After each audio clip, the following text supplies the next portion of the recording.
Pues sí, es cierto, tienes razón. Entonces tienen que cumplir. Sí, hace un recurso jurídico a un juez en la Ciudad de México para decir que por la pandemia no está en condiciones de pagar sus deudas en Estados Unidos. Empresarios estadounidenses abren un arbitraje en México de qué opina el Estado mexicano referente a esto. Sí tiene que pagar, porque una cosa es la pandemia y otra cosa es ahora. En pocas palabras, seguro va a sacar al rato un tuit diciendo que no es cierto. El feminismo de derecha, vamos a decir, pues tiene muchas carencias, porque ¿cuál igualdad? Estamos luchando por la igualdad. ¿Y por qué cuando tuvieron el poder nos llamaron lavadoras de dos patas? ¿O por qué hablaron del viejerío? No es lo mismo que lo mismo. Que los diputados pongan sus reglas. Incluso hay una técnica en el adolescente para generar cara de palo, que es así.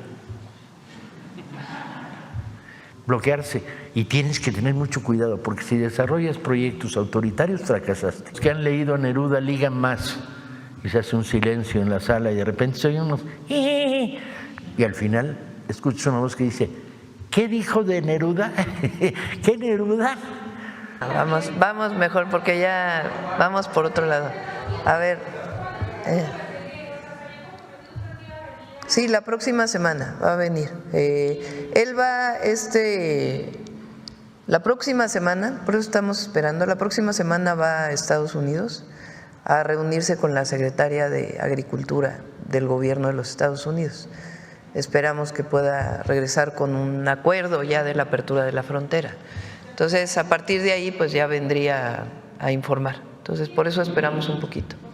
México, Presidenta, ¿por qué se ha tardado tanto esta negociación para… Bueno, pues porque nosotros les estamos exigiendo que cumplan con muchas de las cosas que se comprometieron. En el gobierno del presidente López Obrador hubo una demanda. Sí. Entonces, es mucho tiempo desde… Pues sí, pero lo que estamos buscando pues es que cumplan. Entonces nosotros, por eso es el tiempo la idea es que ellos inviertan lo que tienen que invertir con lo que se comprometieron. Entonces, pues esperemos que pronto digan que sí, van a cumplir con un monto significativo que estaría dedicado directamente a lo que ha pedido la población. El hospital, ¿no? El hospital, el laboratorio, las mediciones epidemiológicas que tiene que hacerse. Son varios temas que está ahí Secretaría de Medio Ambiente, Salud, etcétera, con agua. Por ejemplo, es totalmente… Sí, hay una parte que está abandonada completamente, exactamente. Por eso, pues la idea es llegar a un acuerdo, porque la demanda pues está, pero queremos llegar a un acuerdo y que se comprometan a cumplir con todo esto. Entonces, pues esperemos que pronto… No, pero la demanda sigue. O sea, esa sigue, no se ha retirado. Entonces, la idea es que se pueda llegar a un acuerdo para beneficio de los habitantes de Sonora. Es como Salinas Pliego, algo así, porque ya son muchos años, Presidenta, y no… Pues sí, es cierto, tienes razón. Entonces, tienen que cumplir. Sí, tienen que cumplir y esperemos que pronto podamos pues darle esa noticia al pueblo de Sonora. Luego de que se aprobó la modificación al artículo 30B del Código Fiscal de la Federación para que las autoridades fiscales tengan acceso a información que permita corroborar el debido cumplimiento de las obligaciones fiscales que obre en plataformas como Amazon y Mercado Libre, queremos insistirle en Revista Fortuna sobre un tema que ya habíamos tocado aquí en una intervención pasada, que es el comercio de medicamentos a través de estas plataformas, porque estamos pues frente a un riesgo sanitario y esta nueva disposición tributaria podría ser vital para frenar este problema, porque pues resulta que la Comisión Federal para Protección de Riesgos Sanitarios no solo estaría perdiendo pues la trazabilidad de la custodia para pues el adecuado transporte y almacenamiento de estos medicamentos, sino que también pues los mexicanos estarían en grave riesgo al tratar de atender algunas enfermedades. En Revista Fortuna confirmamos que en Mercado Libre se vende, por ejemplo, un medicamento que es la insalutamida, que es prescrito para el cáncer de próstata y está en un precio de 24,000 pesos, Presidenta, cuando el precio real del medicamento es de 105,000 pesos. Nosotros consultamos a algunos expertos en el sector farmacológico y nos decían que pues esto nada más podría deberse a dos factores: o son robados incluso al sector público o son medicamentos falsificados. Presidenta, también los expertos nos comentaban que pues, o sabemos que la COFEPRIS forma parte de este Gabinete de Seguridad Nacional. Preguntarle si en este sentido la COFEPRIS podría hacer algo para pues bajar el riesgo, para advertir el riesgo a las personas que están tratando de conseguir algún medicamento, y también preguntarle pues si ahora se vigilara el debido cumplimiento de estas transacciones, también se podría parar un poco el problema. Vamos a pedirle a COFEPRIS y a Secretaría de Salud, es la segunda vez que nos lo preguntan, para ver si hoy mismo pueden responder. Y en todo caso, si entran por plataformas, ¿cuál es el registro sanitario que tienen para su transporte? Muchas gracias, Presidenta. Y por último, Presidenta, ayer varios medios dieron a conocer que la Comisión Reguladora de Energía, la CRE, aprobó con 4 votos a favor y 1 en contra un permiso para proyectos de expendio al público de petrolíferos a Eratech Combustibles SADCB para la estación ubicada en Sinaloa, que también está pues acusada de estar presuntamente vinculada con el cártel de esta zona. El único comisionado que votó en contra fue Luis Zapata Linares, que también en 2021, en abril, el 29 de abril de 2021, en una sesión que es pública, a la que cualquiera puede tener acceso, dijo que había verificado que la empresa Eratech Combustibles aparecía en la lista de la OFAC por operaciones sospechosas. Lo revisamos, ya no existe la CRE. Ahora se llama Comisión Nacional de Energía. Pero ellos fueron los que le dieron la autorización a la TEC. ¿Habría alguna investigación contra los comisionados que votaron a favor de darle? Vamos a ver por qué. Primero, si lo aprobaron, y segundo… Está en una sesión pública. Aprobaron ellos a favor, un voto en contra. Pues que hoy conteste la Secretaria de Energía. Usted ha mencionado en varias ocasiones que no llegó sola a este cargo, que llegaron todas junto con usted, y en efecto sus políticas así lo han reflejado. Sin embargo, hay voces que subrayan que no es necesario autonombrarse feminista para demostrar un compromiso real con las mujeres. En ese sentido, hay personajes como la alcaldesa de Cuauhtémoc, que dice ser feminista y defensora de los derechos de las mujeres, no obstante gobierna una alcaldía con altos índices de violencia de género, y más allá de eso presume en redes sociales instalaciones de tótems violetas en las entradas y salidas de la alcaldía, de la demarcación, lo cual no tiene otro abrupto más que el color violeta y el logotipo de su demarcación. En contraste, por ejemplo, hay otras alcaldías como la Gustavo Madero, que también se han colocado tótems, otra alcaldía que también, como usted sabe, tiene altos índices de violencia, pero estos sí están equipados con botón de pánico y cámaras en donde se requiere la atención policíaca y se promete que llegarán en 3 minutos. Mi pregunta es, ¿qué opina de este tipo de acciones que parecen más una promoción personal que una verdadera atención de seguridad a las mujeres? Y en contraste, ¿qué mensaje o recomendación le daría usted a las autoridades locales sobre el uso responsable de los recursos públicos para atender realmente la violencia de género?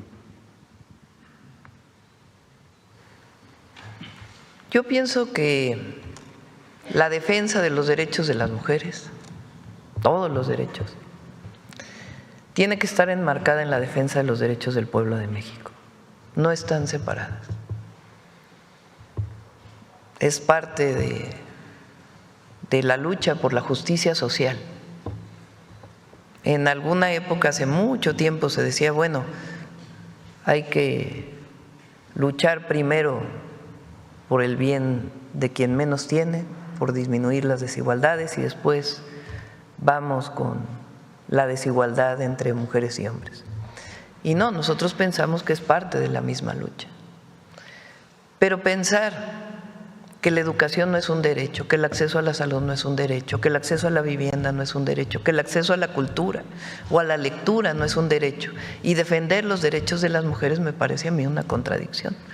Por eso yo pienso que esta visión de la derecha, de el feminismo de derecha, vamos a decir, pues tiene muchas carencias, porque ¿cuál igualdad?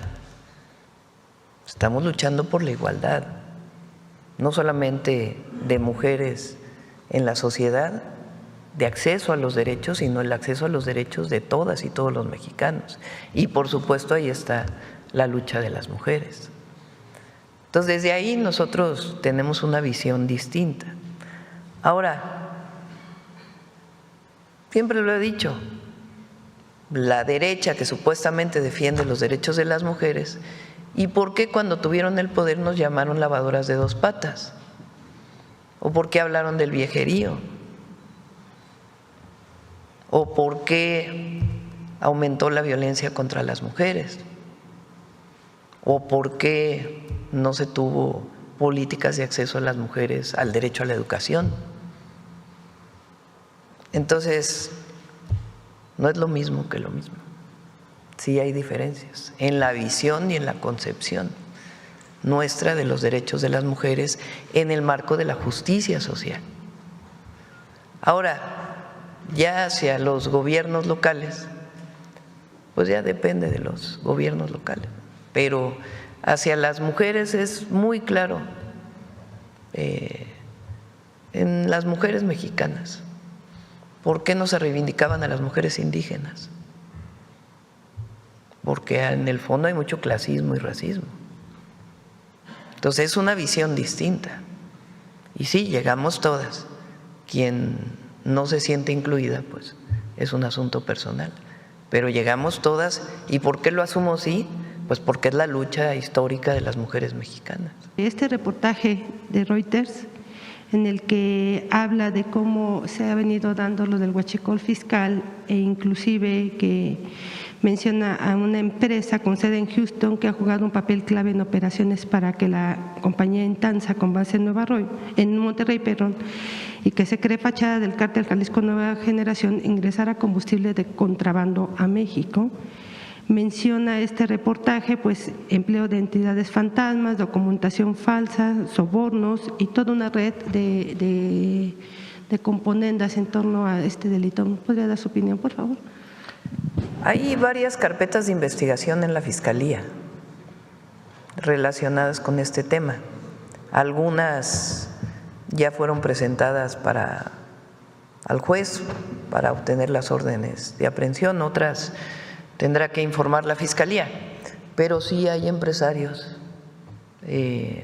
estadounidenses en las carpetas de investigación, porque no se puede explicar que venga combustible de Estados Unidos a México y que entre de manera ilegal, que ya es bastante menos, eso es muy importante, porque a partir pues de la investigación que se hizo, de las detenciones que ha habido y de la vigilancia mayor que se tiene en aduanas, y además eso lo vemos en el incremento de ventas de gasolina directo de Pemex o incluso de las propias empresas que importan de manera legal el combustible, ha disminuido de manera importante, pero sí hay carpetas de investigación. Entonces, repito, no se podría explicar cómo entra de manera o entraba de manera ilegal o entra todavía en menores proporciones combustible ilegal y que no tuviera alguien del otro lado. De hecho, Estados Unidos también lo mencionó y tiene también investigaciones, el propio Departamento de Justicia. Entonces sí hay carpetas de investigación en la Fiscalía. En particular este caso, ¿usted lo conocía? El que menciona Reuters, sobre estas empresas coludidas.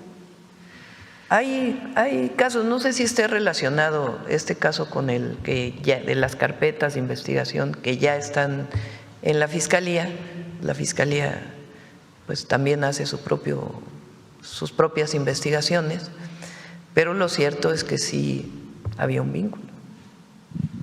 ¿Usted, Presidenta, sabe cuántos o hasta dónde está llegando la investigación que está llevando a cabo el Ejército en este tipo de… Ya tiene que informarlo la Fiscalía. Bueno, por otro lado, quisiera preguntarle, un tribunal federal revocó la protección otorgada por un juez a TV Azteca para no pagar más de $580 millones que le debe a tenedores por deuda emitida en Estados Unidos. ¿Cuál es su opinión? Una resolución que está en la Ciudad de México. Recuerden que este empresario, durante la época de la pandemia, no sé si es exactamente un amparo, no lo creo porque no es federal, hace un recurso jurídico a un juez en la Ciudad de México para decir que por la pandemia no está en condiciones de pagar sus deudas en Estados Unidos. En aquella época le dan razón y empresarios estadounidenses abren un arbitraje en México de por qué opina el Estado mexicano referente a esto. El día de ayer, digamos que lo que hacen es revisar nuevamente el caso y decir, pues no, ya no tiene razón. Sí tiene que pagar, porque una cosa es la pandemia y otra cosa es ahora. En pocas palabras, ese es seguro va a sacar al rato un tuit diciendo que no es cierto, pero ese es el informe que nos dieron de lo que está ocurriendo. Todavía tiene otros procedimientos también en los tribunales de la Ciudad de México. ¿Y cree que corran la misma suerte? ¿Perdón? ¿Cree que corran la misma suerte? Pues tienen que resolver en los siguientes días, semanas. Yo en Sonora, que hace rato que no pregunta, y estaba ayer aquí enfrente. Breves, una pregunta para que más pregunten. Bueno. Buenos días, Presidenta. Demián Duarte, de Sonora Power. Bueno, evidentemente hay un tema que es muy importante. Mire, en Sonora usted sabe que el asunto del agua ha generado pues mucha polémica. Afortunadamente, en las lluvias recientes del huracán Raymond, nos dejó pues mucha derrama de lo que es agua suficiente, decía el gobernador, para los próximos 2 años, un fenómeno similar al que ocurrió aquí en la cuenca del Cutzamala. Bueno, y lo que tiene que ver con las presas subieron de niveles que teníamos de menos del 10% y subieron hasta niveles del 40%, lo cual es muy importante para nosotros. Este contexto llega justamente en medio de una discusión que evidentemente usted ya tomó nota de que hay fuertes presiones políticas, muchas mentiras, muchas verdades a media alrededor del plan hídrico que usted está planteando para atender el problema de la falta de abasto de agua para Hermosillo.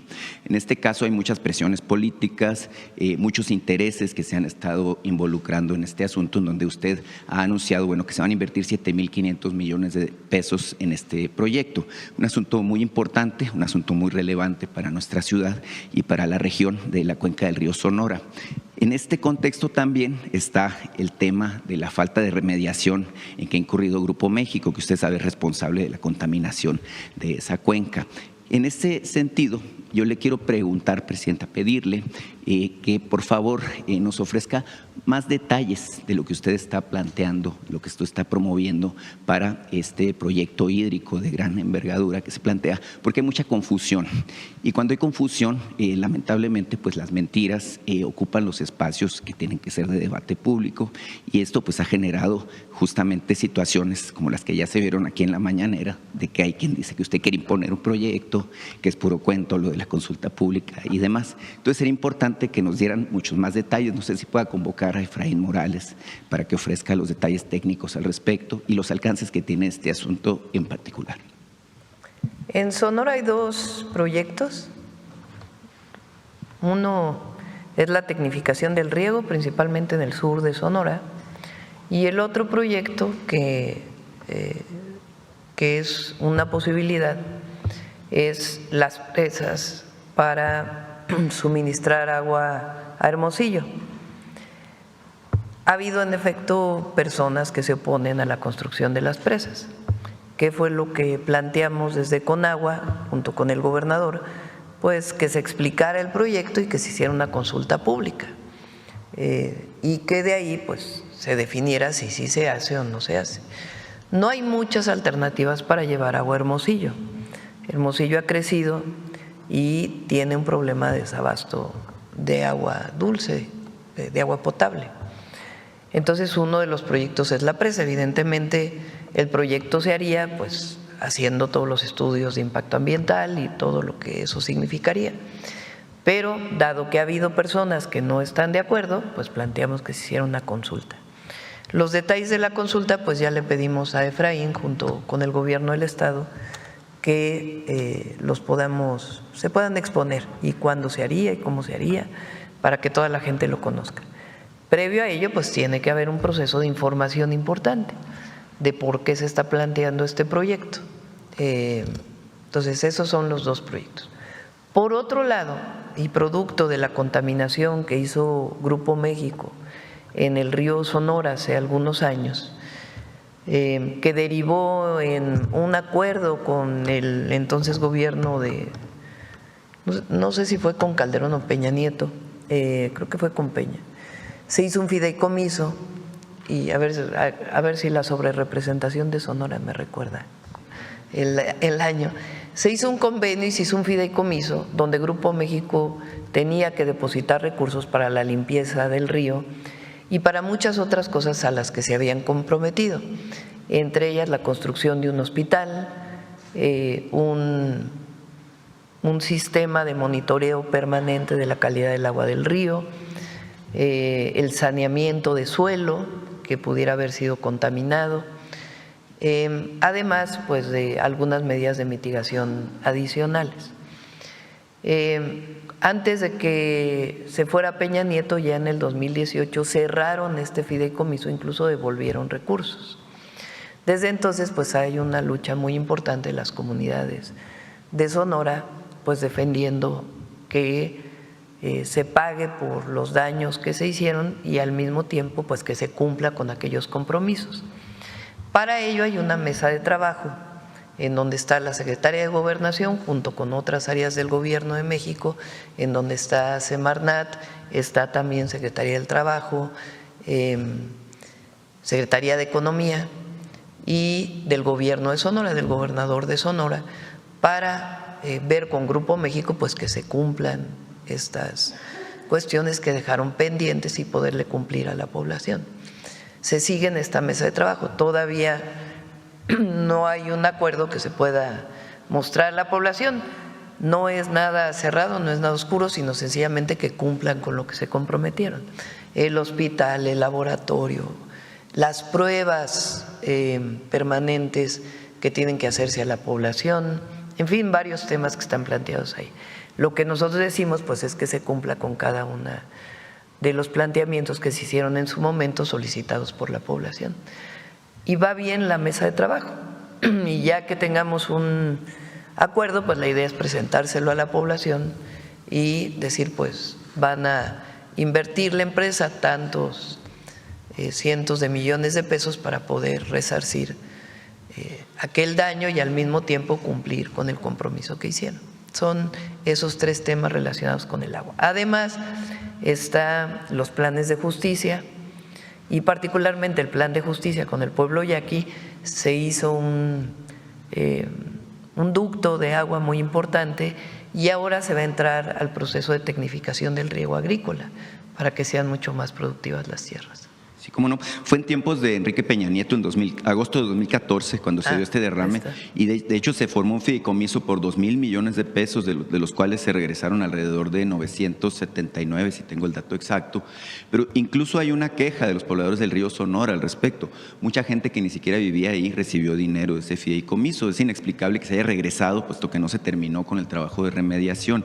En ese sentido, Presidenta, es evidente que, bueno, el rechazo que hay de algunos pobladores de la región es obviamente por esta situación que tiene que ver con una desconfianza que puede haber relativa a que no se completó ese proceso. Entonces, obviamente es muy importante, ¿no?, que se haga el ejercicio del que usted habla de información y que, bueno, eventualmente ya que se diseñe este tema de la consulta, pues obviamente se llegue al punto de saber si realmente la población está en contra o a favor de este proyecto, que entiendo no es solamente una presa, es un sistema, ¿no?, hídrico. Es un sistema, exactamente. Tiene que ver también con el uso eficiente del agua en Hermosillo. Bueno, muchas gracias. Bueno, atendiendo a su petición de una sola pregunta, nada más le quiero hacer un apunte muy rápido. Es que el viernes empieza la Serie Mundial de Béisbol y usted ha sido promotora constante del deporte y de la participación de los mexicanos. Con los Azulejos de Toronto juega un mexicano de Tijuana, Alejandro Kirk. Simplemente, pues yo lo que quiero es poner de manifiesto que los mexicanos, no nada más en el fútbol, sino en muchos deportes, están en el más alto rendimiento, en el más alto nivel. Entonces, desearle suerte ahí al compatriota de Tijuana. Muchas gracias. Muy bien. La primera, presidenta, tiene que ver con lo que se presentó ahorita por parte de Paco Ignacio. Habló algo muy importante, pero no me presenté. Juan Fierro, del periódico tiempo.com.mx y puentelibre.mx de Ciudad Juárez. Le comentaba que nos planteaba, en este caso Paco Ignacio, acerca del esfuerzo que se está haciendo para que los jóvenes tomen un libro. Sin embargo, también una de las cosas que se está utilizando mucho por parte de los jóvenes y que influye mucho en este problema es el uso de las pantallas, los celulares, las tablets. Ya se han hecho por parte de algunos países e incluso en algunos estados esfuerzos para prohibir el uso de esta tecnología en las escuelas. Aquí mi pregunta, presidenta, es si usted coincide o si ya ve necesario el prohibir las tablets o celulares en las escuelas, precisamente para evitar pues alguna distracción diferente a estudiar, pues. Más que distracción, hay un problema asociado a las redes sociales y al lo que le llaman scrolling, no sé cómo se dice en español, el que esté uno pasando todo el tiempo, que salió en TikTok primero y luego en otras redes sociales, que uno ve 3 segundos y después le sube a la pantalla digitalmente y viene otra imagen y otra imagen y otra imagen y otra imagen. Y hay muchos estudios del impacto que esto puede tener sobre todo en los niños o las niñas y los niños y en los adolescentes, por un lado. Por otro lado, todo el tema de la búsqueda del me gusta, la necesidad de aprobación a través de las redes sociales en competencia con otros usuarios, más muchas otras cosas que tienen que ver con patrones de belleza, con patrones que se han impuesto a lo largo de los años. Entonces tenemos un grupo de trabajo donde está la Secretaría de Educación, jóvenes, está la Secretaría de Ciencia, porque incluso relacionado con lo que ocurrió en el CCH Sur, pues tiene que ver con muchos fenómenos que se están dando. No es masivo, es particularmente en las ciudades más grandes, pero sí tenemos un grupo de trabajo para ver pues qué medidas pueden ayudar a evitar. Y una de ellas puede ser limitar el uso de los celulares en las escuelas, que se está revisando, pero otra pues tiene que ver con otras promociones, que es justamente de lo que se trata el 25 para el 25 o de México Canta, que lo que hacen pues es promover la lectura. Paco tiene, ¿cuántos dijiste ayer? 48,000. Ajá. 24,000 clubes de lectura. Yo dije que necesitamos tener muchos más y lo estamos trabajando con Secretaría de Cultura, de acercar nuevamente a la lectura y no a la ansiedad que provoca estar cambiando cada segundo una imagen en la red social, y tener la paciencia y el encantamiento que te provoca leer. Entonces, mucho tiene que ver con la promoción de la lectura, una visión distinta de promoción, no solamente de prohibición. Pero sí es un tema relevante que necesitamos trabajar. Gracias, presidenta. En otro tema, el día de ayer se reunió también con una importante CEO de una empresa de inteligencia artificial. ¿Qué retos tiene México en este punto? Porque pareciera que mientras otros países ya tienen algunas legislaciones al respecto, aquí todavía no se han, pues vaya, no tiene ese mismo ritmo que la tecnología ya exige, ¿no? Sí. Muy pronto ya vamos a presentar lo que he dicho aquí. Estamos trabajando, está coordinándolo Pepe Merino en esto que llamamos el Laboratorio Nacional de Inteligencia Artificial, que tiene muchas áreas, de cómo aprovechar, promover la investigación relacionada con ello y al mismo tiempo cómo regular para ciertas áreas en donde es indispensable la regulación, como se está haciendo en muchos países del mundo. Entonces ya espero que pronto podamos tener este tema. No es algo sencillo, tiene que ver incluso también con capacitación, acreditaciones, para poder tener pues el desarrollo tecnológico que se requiere en México, pero al mismo tiempo pues regular para ciertos usos. Por ejemplo, lo que platicábamos hace poco, que espero que ya Claudia lo tenga pronto, el doblaje. Hay muchísimos mexicanos y mexicanas que se dedican al doblaje y son buenísimos. Si no regulamos la inteligencia artificial en el doblaje, pues entonces todas estas creatividades que hay en nuestro país pues se van a quedar sin empleo. Entonces necesitamos regular hasta dónde y cómo, y también pues para proteger estos oficios, estas especialidades que se tienen en las actividades culturales. Entonces sí se requieren ciertas regulaciones. Gracias, presidenta. Y por último, en el mes de noviembre se vence el decreto que permite la importación de vehículos usados a través del TEMEC. Este es un decreto diferente al que dejó ya el expresidente Andrés Manuel López Obrador. Aquí en este caso, saber si su gobierno va a refrendar este decreto, presidenta, y si prevé algunos ajustes.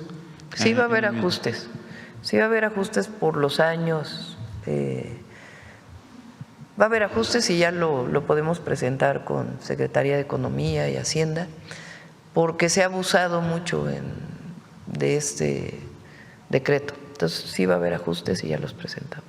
Vamos a repartir 2,5 millones de libros regalados a adolescentes en toda América Latina. Para esto hubo que hacer una amplísima labor de cocina y de contactos y de relaciones y de acuerdos con gobiernos, con instituciones gubernamentales del segundo nivel, y nos fue permitiendo trazar un mapa de alianzas. Para que esto pueda producirse tuvimos que obtener un financiamiento múltiple, el cual central fue el que la presidenta organizó desde el apoyo del Instituto para devolverle al pueblo lo robado, que era el primer impulso, pero país por país fueron aportando. El gobierno de Colombia aportó la producción editorial de millares de libros, de decenas de millares de libros. La Casa de las Américas, el fenómeno cubano en condiciones muy terribles, tuvieron que aportar lo que tenían, que era el trabajo de producción editorial. En Argentina teníamos un pacto y las elecciones que llevaron al poder a Milei lo destruyeron y tuvimos que rehacer el pacto, esta vez con el gobierno de la provincia más grande del país, que es la provincia de Buenos Aires, con sede en La Plata, y ahí cerramos el convenio. Tuvimos que hacer convenios con Monte Ávila en Venezuela para lograr la distribución, y poco a poco se logró el cuadro de cómo producir estos millones de libros. La idea era libros para adolescentes. Fijamos la edad de 15 a 30 años, lo cual… adolescentes de 30, pensando que hay todavía adolescentes de 30, jóvenes y adolescentes de 15 a 30 años. Eso nos va a representar un problema de distribución que al final les contaré cómo vamos a resolver. Fijamos la colección en los marcos de la gran literatura latinoamericana de finales del siglo pasado, de segunda mitad y finales, porque la idea era el gran momento de la literatura latinoamericana. Los jóvenes hoy no la están leyendo y este vacío de lectura provocaba un vacío doloroso. Entonces, ¿por qué no están leyendo a García Márquez, a Onetti, a Sergio Ramírez? ¿Por qué? Y entonces hacia ellos va dirigida la colección. Vino el enorme problema de conseguir los derechos de autor, que fue algo así como un divertidísimo viacrucis, porque la viuda de no sé quién, pues no, si no hay dinero yo no le entro. Bueno, la agencia literaria que tiene los derechos de tal, bueno, la editorial que controla tal, y hubo que sortear todo este marasmo a través de una serie de alianzas particulares. De los 70, 80 libros que intentamos en la primera lista, se nos quedaron los 25 para el 25, pero dio la casualidad de que me sobraron 2. Por lo tanto, 25 para el 25 va a ser 27 para el 25. Y hasta el último minuto a lo mejor se vuelve 28, porque hay unos derechos de autor que estamos peleando para que los cedan para la colección. Entonces va a ser 25 para el 25 y pilón de 2 libros. La lista incluye, para mi gusto, lo mejor de la literatura latinoamericana. Como la prepa. Como la prepa, sí. Estas son las portadas. Estas son las portadas de los 18 primeros. Ya están todas, ya están los 27 listos y ya en producción. Ya salieron los 4 primeros en México y los 2 primeros en Colombia y el primero en Argentina, porque estamos produciendo en todos los lados simultáneamente. La distribución. Bueno, aparte de lo que he mencionado, se suman a la distribución Uruguay, Honduras, todas las librerías del Fondo de Cultura en toda América Latina. Tuvimos que sortear los problemas de Perú y Ecuador, donde no veían con agrado que regaláramos libros, y los vamos a regalar desde las sedes de las librerías, alianzas sociales con grupos, proyectos culturales para generar distribución. Al final, cerca de 14 países van a recibir.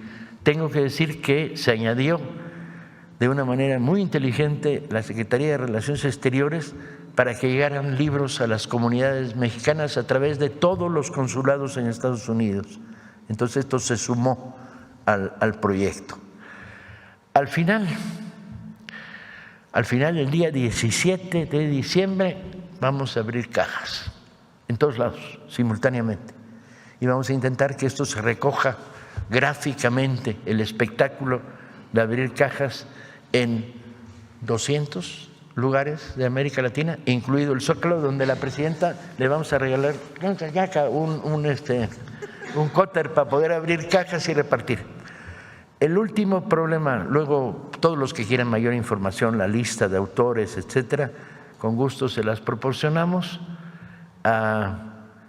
y exactamente, y qué libros son los que se van, pero el pequeño problema que nos va a crear esta distribución simultánea es cuando lleguen aquel que diga, yo tengo 39 años, no me toca, o yo tengo 60 y quiero leer. Entonces vamos a mandar, ya mandamos un primer memorándum de distribución diciendo el foco, el centro de este proyecto de 2,5 millones de libros repartidos en toda América Latina es jóvenes, adolescentes, jóvenes.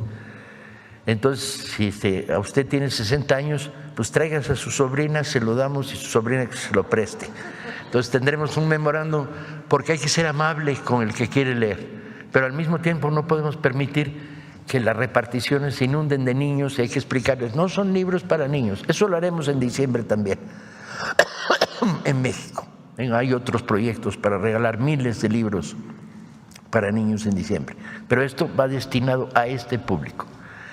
¿Cuál es la expectativa? La expectativa es que cambiemos la manera de leer de millares, decenas de millares, centenares de millares de adolescentes. Y además no les va a poder tocar los 27 libros o 28 a uno, le van a tocar 1, 2, 3. Y entonces, ¿qué vamos a hacer? Fomentar la rola.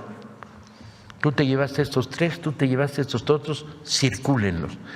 Y propiciar en todos los clubs y salas de lectura del país y de toda América Latina, porque hemos creado ya clubs y salas de lectura en varios lugares de América Latina, el que se lea colectivamente, el que lleguen 5 libros, se repartan, etcétera. Calculamos que esta es tos de fumador. Les informo que para tener tan bonita tos de fumador como yo lo tengo hay que practicar durante 45 años. Entonces, calculamos que aunque empezamos el 17 de diciembre en el Zócalo, en la Plaza Central de La Plata, en Argentina, en Santiago de Chile, etcétera, etcétera, etcétera, estaremos repartiendo libros todavía, yo creo que hasta febrero, los últimos ejemplares que vayan saliendo de las imprentas. La dimensión, bueno, ha habido grandes proyectos. 21 para el 21 en México fue uno de los más grandes. El reparto de Los Miserables en Venezuela fue uno de los más grandes. La distribución cubana del Quijote fue uno de los más grandes. Pero este es el proyecto más grande que yo conozca a nivel universal de fomento a la lectura. Hasta ahí, presidente. ¿Por qué no platicas de los libros? Platico de los libros. Tengo una lista, incluso tenía una lista, pero no es este el folder. En la página del folder de veras.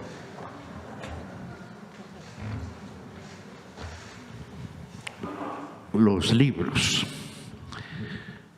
El folder de veras es ese. Es que este no es. Este es el mero. Y estos son los lentes de leer de cerca.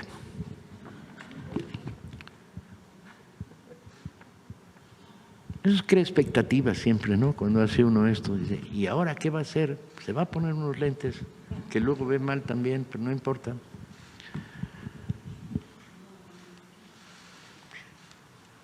Vamos a tener un texto de García Márquez perdido, que casi nadie debe recordar o conocer, maravilloso, sobre cómo empezó la guerra de Angola, un texto periodístico. Y tenemos que agradecer a la familia de García Márquez que llegara a nosotros. Vamos a tener una antología maravillosa del argentino Juan Gelman, que murió en México. Vamos a tener un libro de la chilena Nona Fernández que se llama Space Invaders, dedicado a jóvenes. Vamos a tener a Manuel Rojas, El vaso de leche. Vamos a tener los poemas de Raúl Zurita, el gran poeta chileno. Vamos a tener la poesía de Piedad Bonet, la mejor poeta colombiana. Vamos a tener una antología de poemas buenísima de Roberto Fernández Retamar, cubano. Vamos a tener un cuento largo de Miguel Donoso Pareja, ecuatoriano. Vamos a tener la historia prohibida de Pulgarcito, de Roque Dalton. Vamos a tener Requiem por Teresa, la gran novela del guatemalteco Dante Liano. Vamos a tener Vientos de Primavera, con prólogo de Elena Poniatowska, la gran antología de la poeta guatemalteca que tanto tiempo vivió en México, Alaide Fopa. Vamos a tener un libro de Miguel Ángel Asturias, premio Nobel. Vamos a tener Guerra en el Paraíso de Montemayor, que aunque fue muy conocido en México, no es conocido en el resto de América Latina. Vamos a tener Disparos en la Oscuridad, el libro sobre Ideas Ordaz de Fabricio Mejía Madrid. Vamos a tener los cuentos de Adela Fernández, los cuentos de Guadalupe Dueñas, mexicanas, y música concreta de Amparo Dávila. Vamos a tener El Zorro, un texto casi inédito de Sergio Ramírez. Vamos a tener Agua de José María Arguedas. ¡Wow! Vamos a tener Canto Villano de la poeta peruana Blanca Varela. Vamos a tener un libro excepcional que es lo que Galeano, Eduardo Galeano, uruguayo, escribió sobre el Che. Vamos a tener los cuentos de Mario Benedetti. Vamos a tener una antología buenísima del venezolano Luis Brito. Vamos a tener cuentos de Onetti. Un libro de Luis Andrés Caicedo, colombiano, y por último un libro excepcional que se llama Mañana es lejos, del argentino Eduardo Rosenbach, 27, aunque a lo mejor damos la sorpresa y va a ser 25 más 3 pilones. Eso lo sabremos en las próximas horas del último intento que estamos haciendo. Y la participación, bueno, ahí está todo, digo, ahí debería estar todo, de los países que participan, tiene cada uno de ellos una situación particular. De acuerdo a lo que pusieron para el proyecto, es los números que les tocan para regalar en sus países. Está bien bonita, está bien, todavía estoy impresionado de lo que nos salió. 2.5 millones de libros regalados en América Latina, en varios convenios que Paco desde el Fondo de Cultura Económica ha venido haciendo con gobiernos federales o gobiernos estatales o incluso municipales de distintos lugares de América Latina, y estamos pues muy contentos. Quedamos 19 de diciembre, ¿verdad? 17 de diciembre, cierto, 17 de diciembre en el Zócalo abrimos las primeras cajas de regalo de 25 para el 25. Permiso para poder regalar los libros, y al mismo tiempo pues todo el trabajo de convenios con muchísimos gobiernos pues que permita este esfuerzo extraordinario, que al mismo tiempo en muchas ciudades de América Latina estemos regalando libros a partir del 17 de diciembre. ¿Podría decirse, o algunas personas en la oposición podrían decir que es parte como para llevar a las izquierdas a los jóvenes? ¿Usted qué podría decir ante ello? Pues es la recuperación de la literatura de cierta época. Y sí, hay muchos de estos libros pues que hablan de temas que es importante que se conozcan. Sí. En otro tema, Presidenta, ayer se reunió con el presidente ejecutivo de Scotiabank.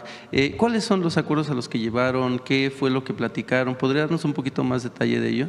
Más que acuerdos son muchos empresarios, o no sé cómo se diga, en inglés es CEO, en español es presidente de los consejos de administración de distintas empresas. Me piden reuniones, pues a veces no tenemos la oportunidad de recibirlos, y a veces, como en este caso esta semana recibimos a varios, nos dimos la oportunidad y les interesa saber pues cuál es nuestra perspectiva en la relación del tratado comercial con Estados Unidos y Canadá, qué es el Plan México, cómo pueden ayudar a invertir en nuestro país. Entonces son en general muy buenas conversaciones, y también recibimos de parte de ellos pues la visión no solamente de México sino del mundo entero. Entonces son buenas conversaciones y oportunidades que se abren para nuestro país. ¿Esto cómo impulsaría el Plan México? Bueno, en el caso de la banca comercial, pues Scotiabank es una banca canadiense, o principalmente de capital canadiense, y pues obviamente ellos les interesa financiar proyectos privados y públicos, y nosotros les decimos pues cuáles son las condicionantes, o más que condicionantes, las reglas que muchos de ellos conocen. Pero sobre todo es un poco de la plática, de la perspectiva que tenemos para México, y en general hay muy buena reconocimiento de lo que estamos haciendo en el país. Estamos, porque es colectivo, de lo que estamos haciendo en el país y de la visión hacia el futuro. En el caso de la cuestión de que una persona aprenda a leer, usted seguramente lo va a saber también, Paco Ignacio, no tanto implica el que se tenga acceso a algún libro, sino es la forma en la cual se tiene acceso a los contenidos. Le comento mi caso, en la UAM Xochimilco, leemos muchísimo. Nosotros no tenemos exámenes, lo basamos a pura lectura y ensayos de tesis. Tomando este ejemplo, comentarle a don Paco si planean una estructura o utilizar lo que decía aquí el compañero del TikTok o las nuevas tecnologías para acercar la lectura básicamente a los chicos que están pegados, como decía el compañero, a la tableta, están pegados a la televisión, a las series de Netflix. Es preguntarle a don Paco si planean algo al respecto para que la lectura llegue desde las primeras generaciones. Obviamente los que ya tenemos edad, pues ya alguna cuestión tenemos por ahí, pero pues básicamente es buscar nuevos lectores. No sé si se planea algo así, doctor.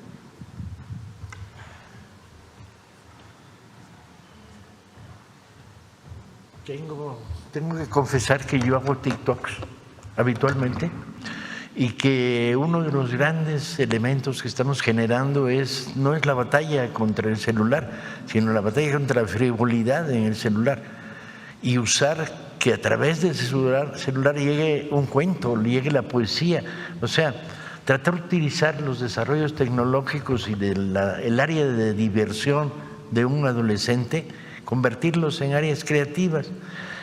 Donde más hemos tenido éxito es entre los niños. Hay cientos y miles de clubes de lectura dedicados a infancia, porque la reacción es casi inmediata. Y estamos trabajando en lógicas de colaboración con enseñanza básica, con el INEA, porque el problema es donde encontramos núcleos alfabetizados, el problema es que leen después de haber sido alfabetizados. Y entonces hay que tratar de encontrar materiales. Pero hacia la infancia el fenómeno es enorme. Y estamos usando todos los elementos habituales de la parafernalia que un adolescente usa en su tiempo libre para divertirse. ¿Qué tanto? Porque esa es la gran batalla, es cómo utiliza el tiempo libre y cómo lo utiliza de maneras muy banales y muy blandengues y ausentes de profundidad y superficiales. Y entonces dar el salto a través de la curiosidad para que se acerque a la literatura o a la lectura te permite hacer retorno. El gran problema es si están dándole un celular durante 20 minutos, si son capaces de identificar un poema de Garcilaso y jalárselo. O simplemente están informando que acaban de cruzar una calle y en la esquina. La batalla contra la banalidad en el consumo del tiempo libre del adolescente. Y ahí la batalla es volver a llevar de una manera provocadora el mensaje. Leer es muy divertido. Leer no es aburrido, leer no es terrible, leer no es castigo, leer no es examen. Es un universo diferente. Leer es apasionante, leer es divertido, leer es revolucionario, leer es transformador. Y ese mensaje tienes que llevarlo de maneras muy provocadoras, que es lo que estamos haciendo en todo el contacto que tenemos prácticamente todos los días con comunidades de jóvenes en escuelas. ¿Funciona? Sí, a veces ganas batallas, a veces estás trabajando para un sector que tiene cara de palo, le entra por este lado y le sale por este y no le queda nada en medio. Incluso hay una técnica en el adolescente para generar cara de palo, que es así, y impedir un fenómeno de comunicación, bloquearse ante esto. Bloquearse, y tienes que tener mucho cuidado porque si desarrollas proyectos autoritarios fracasaste. Si llegas con un mensaje de tienes que leer, tienes que, no, un adolescente lo peor que le puedes decir es tienes que, sale corriendo por la misma puerta. Tienes que llegar con métodos muy provocadores y hemos usado todo, desde llegar a una normal para decir los que han leído a Neruda ligan más. Y se hace un silencio en la sala y de repente se oyen unos y al final escuchas una voz que dice ¿qué dijo de Neruda? ¿Qué Neruda? Tienes que traer la provocación en el mundo adolescente para lograr curiosidad y reacción. Es bien complicado, pero yo diría que hemos avanzado muchísimo. ¿Cuántos muchísimo? Vaya usted a saber. En este ámbito pues ya se utilizan mucho pues las plataformas digitales. ¿Podría ser posible que estos libros los puedan descargar también? No, queremos que lean papel.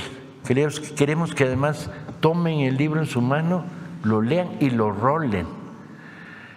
A la larga va a haber digitalización, pero eso significaba pedir permiso extra a los autores y decirle, te voy a editar 100,000 ejemplares de tu libro, pero además lo dejo abierto en digital. Y nos hubieran dicho que no, los herederos o las agencias literarias o las editoriales, porque les matas el libro.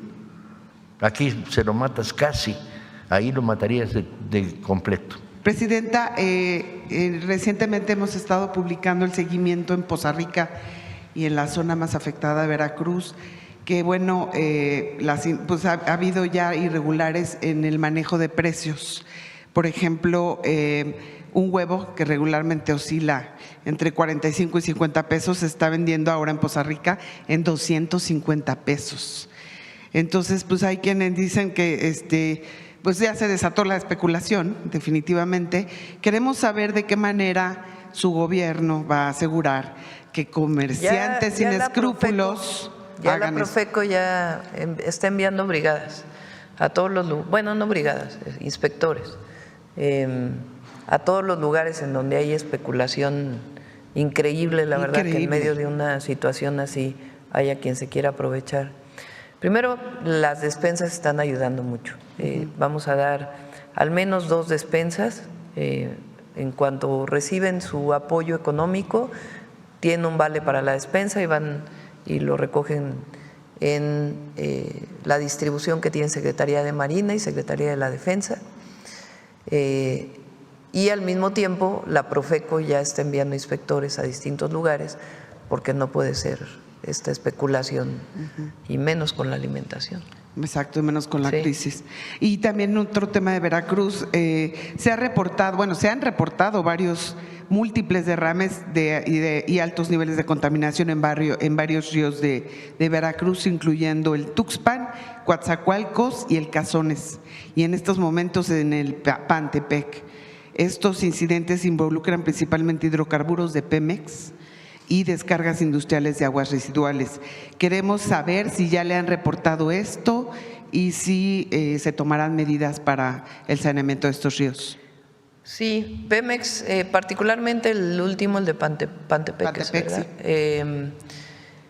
Ayer fue el viernes que vino la fuga, el viernes de esta semana. A partir de ahí Pemex de inmediato cerró las válvulas, pero de todas maneras hubo una salida importante de hidrocarburos y están 3 empresas contratadas especializadas para el saneamiento del río. Está Secretaría de Marina, está pues el área logística de Pemex, estuvo ayer el director de Pemex para verificar que en efecto se estén haciendo todas las medidas, primero en el río y después en el manglar, en las orillas del río se va a hacer todo el trabajo. Y se tomaron medidas también para cerrar la salida de agua potable de esta zona. Se están enviando pipas, particularmente a Tuxpan, y se están tomando todas las medidas. La razón o la causa, que de todas maneras tiene que haber una investigación de acuerdo con todas las reglas de Pemex, es que hubo un deslave que no ocurrió justamente el día de las lluvias más fuertes, sino que ocurrió después y a partir de ahí vino esta fuga. Pero de todas maneras pues se tiene que analizar las causas y se están tomando todas las medidas para controlar esta contaminación. Qué bueno, digo, y ahorita que usted va a Veracruz, podrá supervisar tanto lo de los precios. Estoy enterada desde el sábado, bueno, desde el viernes. Sí, hasta las imágenes, ¿no? Ya anoche ocurrió y después pues enterada y pues supervisando que realmente estén tomando todas las medidas necesarias para que muy pronto esté todo el proceso de descontaminación. Muchas gracias. Y ya por último, Presidenta, en el municipio de Olutla, en Veracruz, hay un grupo de personas que se organizó como guardias comunales para autodefenderse porque dicen que existe un incremento en delitos y muy poca presencia de policías. ¿Cómo toma su gobierno del surgimiento de estos grupos de guardias comunales o autodefensa? ¿Se podría considerar esta región particular para reforzar la presencia de seguridad? Vamos a revisar exactamente qué está pasando y le pedimos al Gabinete de Seguridad. Muchas gracias. Hace unas semanas o unos meses en Revista Fortuna leímos en el proyecto de la Ley de Ingresos que se establecía algunas, si había donaciones por parte del sector editorial, se habría de reducir algunos pagos de impuestos. No sé si esto se salvó en la Ley de Ingresos y preguntarle a Paco Ignacio cuáles fueron las características también para seleccionar estos libros que se van a regalar y por qué no se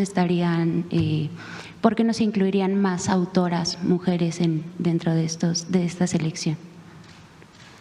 Paco, el tema, ¿te acuerdas que el que te pregunté ayer de lo de la destrucción de libros y luego por qué no hay más mujeres autoras? Porque la generación del boom, que fue la que elegimos, era una generación muy mayoritariamente masculina. Entonces, ahí hubo que cortar. De todas maneras, el número de autoras es grande que participan, porque tuvimos que ampliar un poquito, eran aún autores de la época del boom literario, los años 60 del siglo pasado, y lo alargamos hasta los 70. Pero los criterios para elegir el libro, los criterios es, hicimos una primera lista de 70 y tantos autores, consensuada entre todos los equipos del Fondo de Cultura en México y en toda América Latina, todas las filiales. Les dijimos, ¿qué libro quisieras leer? Si fueras un joven de 15 o 30, entre 15 y 30, ¿qué libro quisieras leer de autor latinoamericano?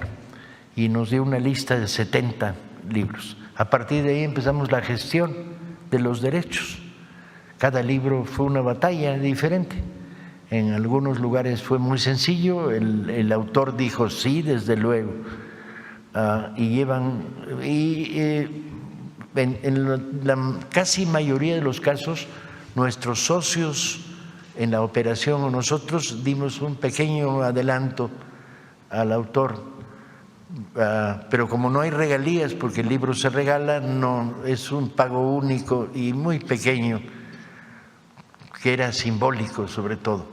Básicamente los autores o los herederos o las agencias o las editoriales que aceptaron participar fue por un problema de prestigio, de estar en la colección, y los que no aceptaron participar fue por un problema económico, diciendo, si ustedes hacen una edición de 100,000 ejemplares, me matan el libro a mi editorial. Le dijimos, no, eso no es así y esta no es la experiencia, ya lo hicimos en 25 libros que sacamos en 21 para el 21.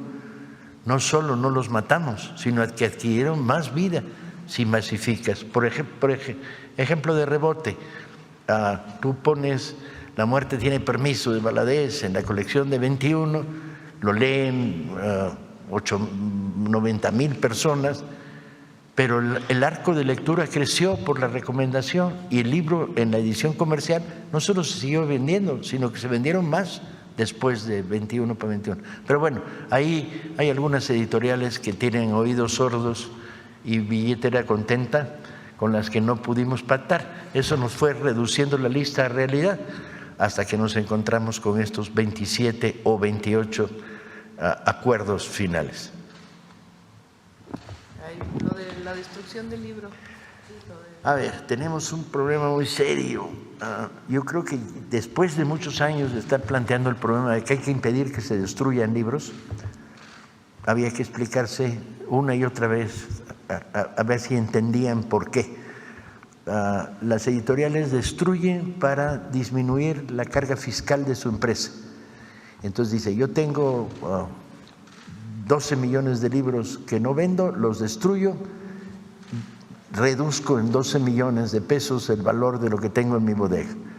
Si en lugar de destruir regalas, puedes obtener lo mismo. Bueno, hacia ahí se está procesando, solo que hay un problema, y era lo que ayer conversábamos y tenemos que reunirnos esta semana para fijarlo, que es, ¿qué vas a donar de lo que no vas a destruir? El riesgo es que te donaran literatura chatarra, ¿sí? Libros de falsa información médica, por ejemplo, ¿sí?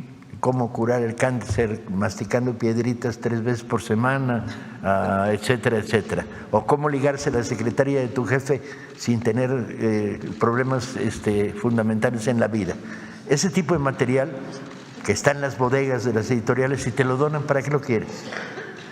Entonces, el problema es que tienes que crear un mecanismo mediante el cual la donación pueda ser catalogada y redistribuida en términos de regalo a comunidades, sobre todo a bibliotecas, a centros penitenciarios, a salas como las que se están creando en comunidades de mujeres hoy, que estamos creando una pequeña biblioteca en todas las nuevas estructuras comunitarias de las sembradoras, pero tienen que ser libros que les puedan ser útiles, no basta la producción editorial desechada. Entonces tenemos que matizar de manera que las empresas puedan donar a privados, a sociedad civil o al propio aparato del Estado, pero hay un criterio de recepción, porque si no lo que nos vamos a encontrar es un salón como este lleno de libros que no sirven, con lo cual las empresas disminuyen sus costos fiscales, sí, qué bien, no los destruyeron, pero ¿y qué hacemos con ellos? Entonces hay que crear un mecanismo de recepción, redistribución y filtro para que al final el tiro no salga por la culata. Lograste que no hubiera destrucción, pero ¿y qué hiciste con los libros que donaron? Como verán, está divertido. Precisamente sobre esto que comentaba de las bibliotecas que se están haciendo para las mujeres y esto que nos comentaba de que el boom es mayormente de los hombres, también hay una gran cantidad de mujeres que estuvieron en el boom, pero que no fueron visibilizadas. Por ejemplo, Elena Garro. Se estaría considerando, o se está considerando en estas bibliotecas que se están haciendo para las mujeres, tener más autoras como ella, que incluso su obra no está en distribución en una de las bibliotecas que lleva su nombre. Sí. Las bibliotecas que estamos creando comunitarias, sobre todo son bibliotecas comunitarias, son a petición. O sea, son los que se organizan en biblioteca comunitaria los que dicen queremos estos libros y nosotros les decimos en algunos casos sí, en otros no, dependiendo de si tenemos los derechos, si tenemos impresión, si tenemos dinero para regalar a bibliotecas comunitarias. Ya llevamos 5 millones este año de libros regalados, lo cual significa un esfuerzo enorme de organización, catalogación y envío. A veces mandas 25 libros en un paquete a un lugar cuyos registros son carretera Oaxaca-Pochutla, kilómetro 7, en La Brecha, y con un recado que dice lo recoge Manolito. De ese tipo de proyectos te llevan a las bibliotecas comunitarias, en este caso una biblioteca ejidal. ¿Qué libros les mandas? Pues hay que hablar con ellos y decirles qué quieren leer y bajo la medida de lo posible. Entonces, mayor literatura de mujeres, sí, hay una presión enorme, viene de abajo, no me lo inventé yo, viene de que en estos momentos el 40 o el 50% de los clubes y salas de lectura están dirigidos por mujeres. ¿Y qué quieren? Quieren leer literatura de mujeres, en algunos casos también quieren leer otras cosas, afortunadamente. No hay un sesgo sectario, hay amplitud, pero hay una presión enorme para que lleguen libros. También tienes que inventar un poco qué es lo que hay por ahí que tenga calidad, ¿no? Porque si partimos de la cuota, dices, bueno, si un poemario escrito por una mujer horriblemente asqueroso de malo, por el hecho de ser escrito por una mujer, no merece que se lo mandemos a una sala comunitaria en mitad de Guanajuato, porque hay que castigarlos con ese libro de poesía. Muchas gracias. Pero vamos a hacer una colección de mujeres. Muchas gracias.